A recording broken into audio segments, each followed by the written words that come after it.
Ça, c'est un œuf de lézard, mais on peut en trouver plus de 3000 autres sortes dans toute la jungle. Vous pouvez remarquer que la coquille est très dure et couverte de petites taches, ce qui est très différent Merci, Balou. C'était très intéressant. J'ai vraiment adoré. Très bien. Alors, dis-moi lequel de ces œufs est un œuf de tortue? Un œuf de tortue?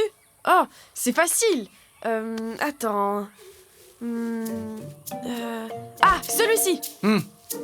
Et un œuf d'aigle? Celui-là? De cobra?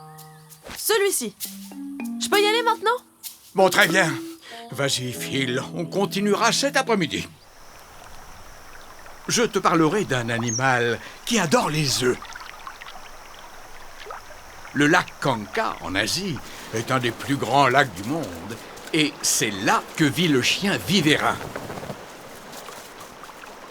Le chien vivérin se promène au bord de l'eau en se laissant guider par son odorat très développé.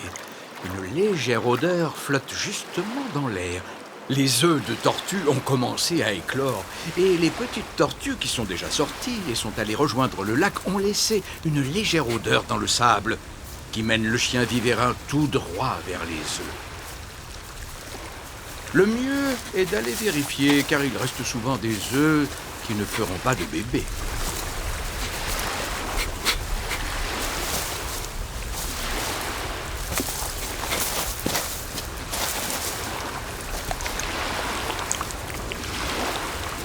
Quand il y a une tempête, les nids se retrouvent souvent inondés par les vagues et tous les œufs sont perdus. Mais les nids les mieux placés sont en sécurité et les œufs peuvent éclore sous la chaleur du soleil.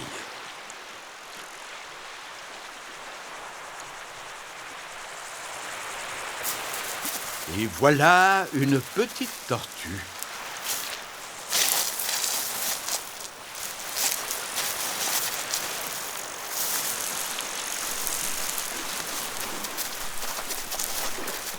Tout ce qu'elle veut, c'est rejoindre le lac.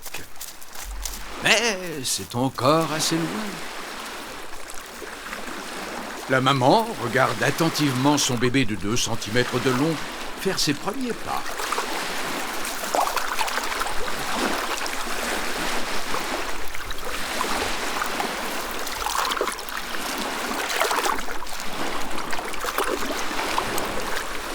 Le bébé hésite un peu au bord de l'eau, mais une vague l'emporte vers le lac. Les petites tortues qui ont la carapace encore toute molle ne restent pas longtemps près du bord. Elles nagent rapidement vers les nénuphars. Là, elles peuvent se cacher dans les feuilles et trouver plein d'algues à manger.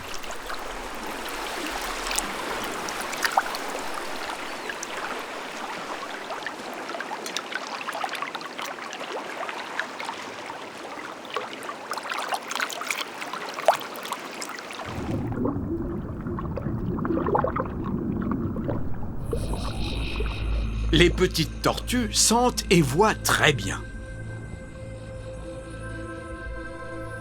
Leurs parents les laissent donc souvent se débrouiller toutes seules.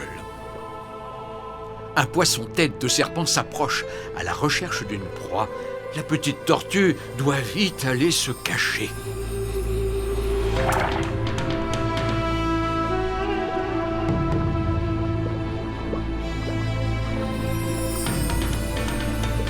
Oh là là, elle a eu de la chance. Le sais-tu?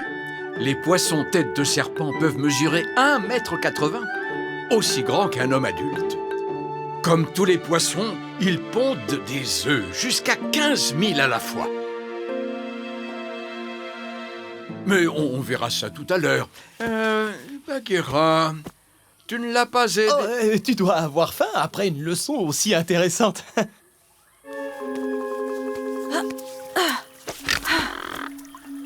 Je n'ai rien vu dans l'eau non plus. Et j'ai fouillé au bord de la rivière pendant des heures. Tu ne sais pas, toi, où je pourrais en trouver? Qu'est-ce que c'est que ça? Oh, un nid de crocodile! Ha ha ha!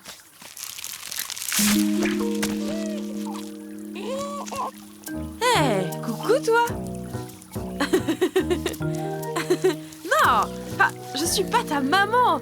Je suis un petit homme. Je ne savais pas que les crocodiles pondaient des œufs. Balou m'a seulement dit que les poissons pondaient. Comme les saumons, par exemple.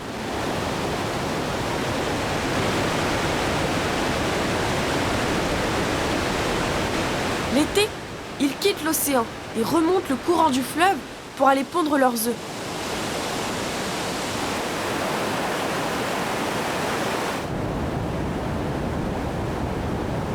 Ils doivent surmonter beaucoup d'obstacles sur leur chemin.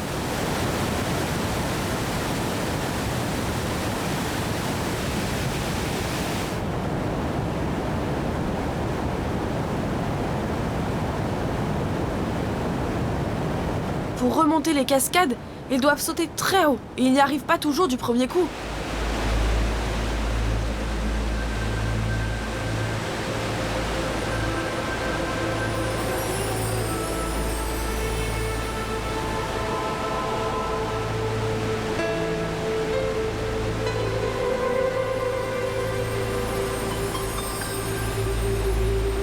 Comme ils veulent absolument retourner pondre à l'endroit où ils sont nés, ils essaient encore et encore.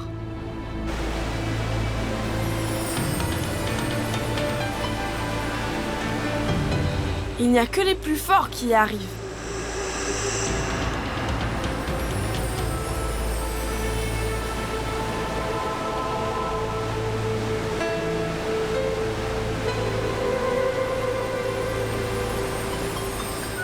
Le sais-tu?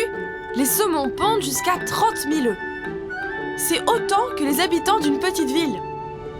Mais ils ne finissent pas tous par devenir des poissons adultes. Très bien, reste tranquille. Et attends ici que ta maman revienne. Ah, moi non plus, je ne veux pas te laisser. Mais tu as entendu Balou, prends soin de toi. Ah. Hé, grignote. Maintenant, tu ne bouges plus.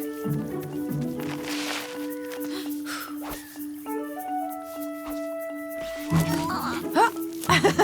Tu es un petit coquin têtu, toi, hein? Je te surveille, attention.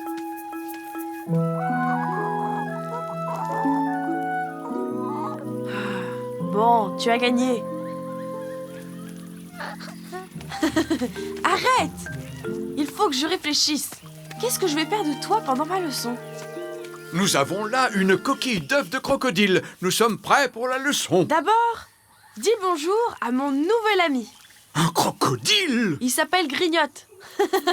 Il est rigolo, tu trouves pas? Grignote! Non! Tu me chatouilles, hein? Veux-tu bien ramener ce je ne sais qui dans son nid, s'il te plaît? On va commencer notre leçon. Que je le ramène? Mais je ne peux pas. Il était tout seul. Et Chil n'en aurait fait qu'une bouchée. Sa maman ne doit pas être bien loin, tu sais. Les crocodiles s'occupent toujours très bien de leurs petits. Tout comme les oiseaux des falaises d'Heligoland, une île d'Allemagne. Les fous de Bassan y élèvent leurs petits.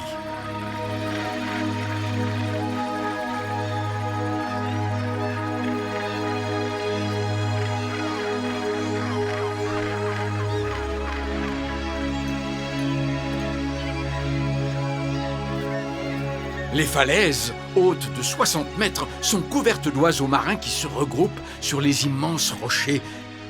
Il y a quelque temps, les fous de Bassan ont rejoint ici d'autres oiseaux marins, les guillemots, les mouettes et les fulmars. Les premiers fous sont arrivés il y a environ 30 ans et ont commencé à s'installer. Ils sont maintenant plus de 150.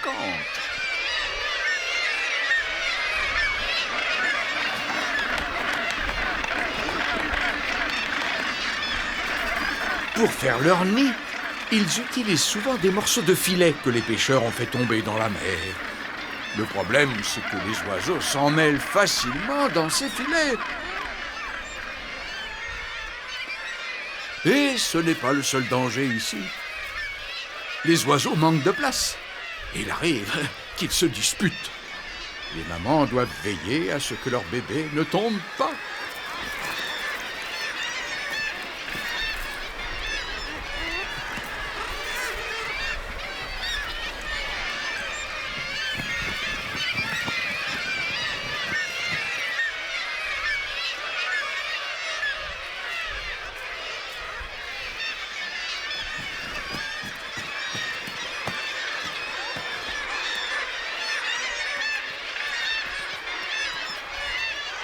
Le sais-tu? Les fous d'Heligoland font leur nid à plus de 60 mètres de haut.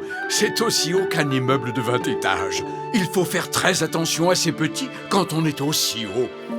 Sa maman n'était pas très loin.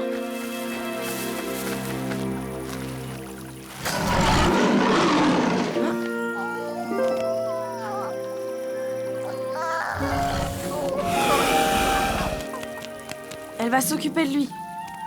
Au revoir, Grignotte.